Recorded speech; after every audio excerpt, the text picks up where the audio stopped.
Nick, I think on the radio yesterday you said that Chase has been even better than you thought he would be or is at this point in his career. In what ways has he kind of surprised you or shown you things that you maybe didn't expect? I don't watch too much Washington tape, so just seeing him back in person, he's more stout than I thought he would be. I know he's an incredible athlete and he could rush, but just the way he could play the run and do everything so quickly in this scheme, wouldn't say surprised, but definitely very pleased with where he is as a player. How motivated are you guys to wash away the NFC Championship losses to Philly? I don't know. I mean, last year it's over with. Neither team finished the job, so it's not like they're looking back and reminiscing on an NFC Championship win either. I'm sure we were both sad at the end of the year. We both have aspirations to win Super Bowls, so it's a new year, and this is a big step for both of us to get to that aspiration. With the quarterback sneak that they run, has Javon been able to provide any insight? I don't know how much he would have faced it in practice over there, but has that been something to lean on? No, we haven't talked about that yet. How much of a statement game is this? I mean, you kind of talked about it, but I mean, we all know how big this game is, and you might face them again in the playoffs at some point. You said... How big of a statement game does it feel like, considering you might play them again in the playoffs? Definitely a big game. Just both really good teams. They're super consistent. We've been consistent over the years, so it's going to be good on good. Kyle's talked about the Dallas game, how proud he was that you guys just totally stayed in the moment where there was a lot of outside buzz and noise about it. This is kind of the same thing. You feel the same way about this one in terms of staying in the moment and just doing your job? Yeah, it's definitely a big game for us to be on our assignments as a defense, not let the moment get too big, not let the crowd get into it. I think we're good at that every week. What's the key to defending Jalen Hurts? I'd say take care of the run game as best we can, and then just do our best job of keeping it in the pocket is probably the biggest thing, because those plays that he could get out are super deflating for defenses. The tush push has been a huge phenomenon, I suppose, in the NFL with the Eagles using it seemingly every week. Have you looked at tape on that? Have you looked into how to stop that? Not much yet, no. How big is the advantage that you guys get the extra rest and then they kind of had a longer game, they go into OT? It could be big, depending on how everybody's feeling. I'm sure when when it kicks off, though, everybody will be rolling full steam. Nick, Kyle was talking, looking at last year, he's talked about everyone was so excited for that game and everyone was so ready for that game. I mean, and not just Kyle, but I just feel like there was a sense of, you guys had won 12 in a row, so maybe that makes sense. But you remember the emotion and the feeling of, like, obviously you weren't saying we're going to win for sure, but just the confidence you had going into that? Going into the NFC Championship? Yeah. I don't know. We were obviously confident. We were playing great, winning games. But it's hard to think back. You don't really remember games like that. But obviously when you lose your quarterback early and then it becomes a game of kind of plays into their hands, it's tough to stay in it and to play through 4 quarters. But this year should be different. Nick, what does Mailata and Johnson look like on the film? Is there anything that stands out to you about those two guys? Some of the best tackles we'll face, probably the best O-line we'll face. Just really good at keeping you off the quarterback. They'll let you get push and do that stuff, but they know their quarterback's mobile, so they hold on, they grab, they do all the vet savvy stuff that guys do. We just have to keep closing the pocket, not get too cute with our rushes, and just rush is one. Nick, how do you toe the line between using the frustration of what happened in that NFC Championship game, like, as a tool, and then also not getting too caught up in it? I'm pretty good at letting things go, so it's just next game for me. Nick, have you learned anything about playing next to Javon Hargrave this year? Like any tendencies or anything that you can that works cohesively for the two of you guys if you're lining up next to each other? Just having the confidence that he's going to do his job is enough. When you know he's going to, if he's hitting it in the B gap, if you know he's going to get that penetration, it makes me confident that what I'm doing, I have that covered up. Have you had this game circled for a while since the schedule came out, or are you looking forward to this? I mean, I definitely seen it when the schedule was made. I ain't gonna say I've been circling it, but I just been taking a game at a time. Javon, compared to being teammates with those guys on the offensive line for those years, is it a different process when you study them to go against them? I think I just, I mean, they know me like I know them. I think we went at it for about 3 years, so I mean, I know what to do against them, and I guess they know what to do against me. Do you even have to watch a lot of film this week? Nah, I still do it. I'm sure they're doing a lot more different stuff than when I was there, but I got a good feel for it. What makes that offensive line so successful? You've been around. I mean, it's just a lot of talent. You got 5 Pro Bowlers on one offensive line, so they all great players, and they got a great coach right behind them. How much do they actually practice that QB sneak in practice when you're with them? I don't remember us ever practicing it, so I don't think they really practice it. I think they just detail it for real. Is there any insight that you could have gleaned from being in the building with them that you can help your teammates out with now against that play? Not really. Do you have in your mind your own idea of how to defend that? Nah. Really? I wish. I wish. Javon, is there anything you can do from like a technical standpoint to prepare for a game that might be rainy? Nah. I guess make sure my cleats are right. Yeah, that's about it. What's that stadium like? And a big game. You've been there for a lot of it. What's special about it? Oh, it's gonna be loud. It's definitely gonna be loud. It's gonna hear a lot of junk talking. It's gonna be a great atmosphere. What's your comfort level now working alongside Eric Armstead, and how do you think you guys have kind of progressed as this season's gone on? I mean, we just know how to communicate. We tell each other everything, what we seeing, and really communicate off the field too. Like just during this week, just telling these things, little tips we get. Do you feel more and more comfortable by the week just being part of this team? Yeah, I think I got it now. Not more so just knowing all my plays and knowing what we're trying to do. I haven't seen him in practice. Do you have tips for your guys how to slow down Jalen? I think we just got to execute at a high level. I mean, Jalen's an MVP type quarterback, so it's just going to take the whole group. That game last year is probably a big reason why you're hearing a lot of the moves the Niners made to get that defensive line. How do you think you've impacted, and what are your expectations for this game going on? I think I've been pretty good, but I know it's another level I can go to, so I just stride every week in practice to keep getting better. Is there a lot of talk back and forth with some of your friends there? No, I ain't talking to him this week.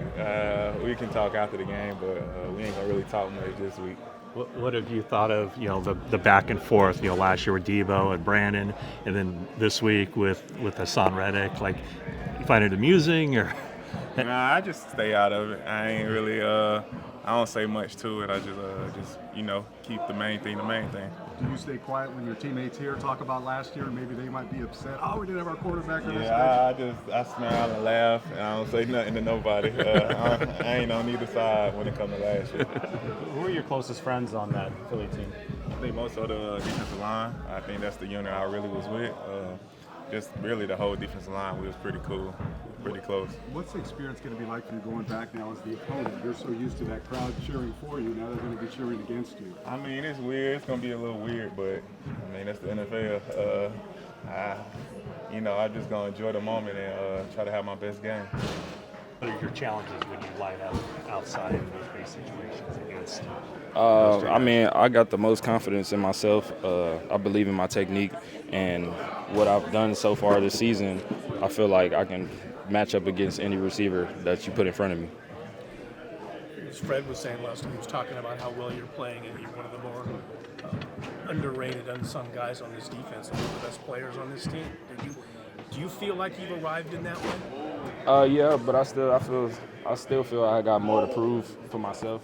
Just for me setting the standard goals for myself. it's a lot of great players on this team, so it's hard to get noticed, but I kind of don't pay attention to it. I just do my 111 and, try to be the best person I can be for this team. When you look at yourself on film now and then maybe you look back, I don't know if you ever do look back, where you think about what you were like when you first came in the league, how different are you as a player?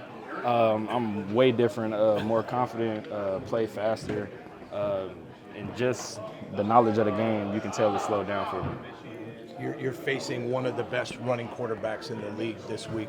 What unique things does that present for a defensive back when you know if you commit too soon to the run, you're in trouble, and he just can put you in no man's land sometimes, man. Oh yeah, it's gonna start with being disciplined, and with us in the back end, we got to keep our eyes on our luggage, just to make sure that we let them guys up front eat.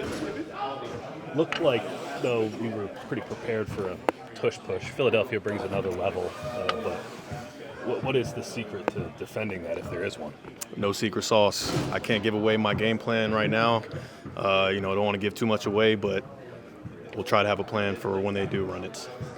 But I think I heard you said it's just another game. But come on, you guys really feel like this? That this matchup is just another game?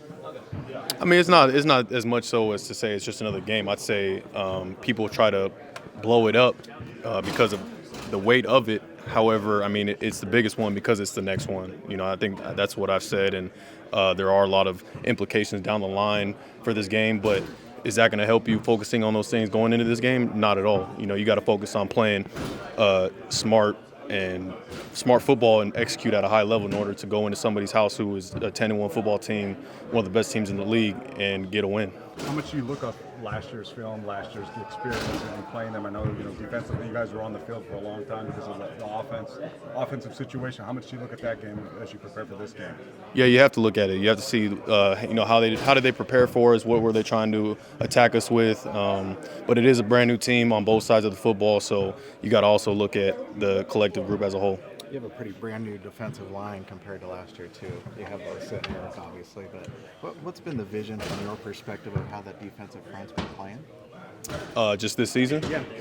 They've been playing amazing, man. I mean, I think you look at, obviously, so much talent. My bad. You have so much talent in that group, but I think the thing that separates them when they're playing at the highest level is when they're coming out of the stack, when they're playing violent, doing all those things that are the little things that not everybody wants to do, play in and play out. That is what brings the production. Obviously, when we're playing rush and coverage in the back end, bringing the production, on those third down plays that you see. But it's all those little things that people don't necessarily see unless you watch the tape that they're doing. What are you seeing out of Hargrave? Since we're going back to his old stomping ground. Yeah, right. I'm happy he's on our side, not their side this time around. Just has been so consistent for us in terms of getting just disruption up there in the middle of our defensive line has been such a key piece to what we do all season long. The ability to be available every single week, staying healthy and being as disruptive as he is, physical, out the stack. He fit right into what we do as soon as he got here, so I'm not surprised at all at the way that he's produced and been the player that we needed him to be. The other unique thing they do is that scrum when they need a yard. Yep. How do you defend that? Yeah, I'm not quite sure yet. I got to do some more film study and figure that one out, but they do it better than anybody, and, kudos to them. I know you stay out of this a lot, but is bulletin board material even fun for you to even just watch on social media at all? I try to stay out of it as much as I can. You know how I am, man. I try to keep it strictly to the game, but whatever gets guys going and whatever you need to get yourself going for a game, then hey, so be it. Fred, what do you remember about the Philly fans and the atmosphere from the NFC Championship? Man, amazing atmosphere, super fun stadium to be a part of over there. The Philly fans are as passionate of a fan base as there is in this league. Maybe to a fault sometimes, people kind of take it the wrong way, but I mean, I would see it as if I was over there playing for that fan base, I'd be proud to rep them as well. So, I think it's going to be a really fun environment regardless of what they're yapping at you. Do you notice it when you're playing defensively? Does it affect you guys at all, just the atmosphere? I mean, obviously, when the offense makes a big play or something and the crowd is into it and they're roaring, I mean, that is going to feed the opposite team. So you got to limit them from making those big plays so they're not roaring. That being said, a lot of red travels too. You guys have a great traveling fan base. Like, the atmosphere, the energy? Is there just a constant buzz in those type of games, or it's just loud all game long? Yeah, I mean, it's been super impressive this season, especially. I think every year they're showing out, but this year especially, seeing the faithful in huge numbers on the road has been really fun to see. And they're not only just showing up. I mean, they're showing out with how loud they get. I find myself at times on the road like waving my arms up, trying to get the crowd loud, like on the road. I mean, that just is unheard of. So if there's a lot of red in the stands this game, that'd be awesome. A chance of rain in the forecast for Sunday. I think it's like 50-50. Does anything go different into preparation in case it ends up being a wet field like against the Bills on Sunday? Defensively, probably not. Same, each team got to deal with the rain. I'm sure offense, they're dealing with the ball a little bit more, so that may be something that they have to be aware of. But defensively, we're gonna get out there and roll regardless. I figure this is a good week for the big picture question. How has Javon Hargrave positively impacted this defense? Obviously, he was with Philly last year, and now he's going to be on this side. Hey, you missed my guy over here, man. He asked the same exact question. But no, just to speak on him again, I'll talk about him all day long, man. I mean, I'm so happy that he's on our side this time around. He's such a disruptive force in the middle, and I talked about how consistent he's been all season long. He fits exactly the type of character and the type of players that we have on this team. So from day one, he fit right in. And we're going to need him big time this game moving forward. Kurtz has fumbled in 5 straight games. Are you noticing anything in the way he carries the ball? Is it loose, or is it just more of just happenstance when he's out in open field? I mean, some of those, it's just like bad luck, especially like last game versus the Bills. They're kind of trying to make a draw play, and the handoff gets kind of fumbled around. They're not on the same page. I'm sure they want to obviously limit a lot of those turnovers, and it's our job to force them. A little off topic here, but your jacket was on point in Seattle. How do you top that? Hey, thanks, man. I don't get a whole lot of love for my fits before the game, but I don't know. I don't know what I'm rocking quite yet this week. We'll see. But thanks for the shout out, man. Appreciate that. Who's the best fits on the team besides yourself? Man, there's a lot to go around. Obviously, Ray McLeod he's very proud about the way that he dresses to the game. Deebo Samuel's another one of them. Even Big Trent, Big Trent Williams, very fashionable. I think Brock Purdy takes the cake though. The way that he comes rolling into the games, the nice little T-shirt and pants usually. So very professional. I can respect it. Future dad look. Absolutely. More of the Kirk Cousins look. You know what I'm saying? Very, very respectful. Hey, faithful, don't forget to click here to subscribe to our YouTube.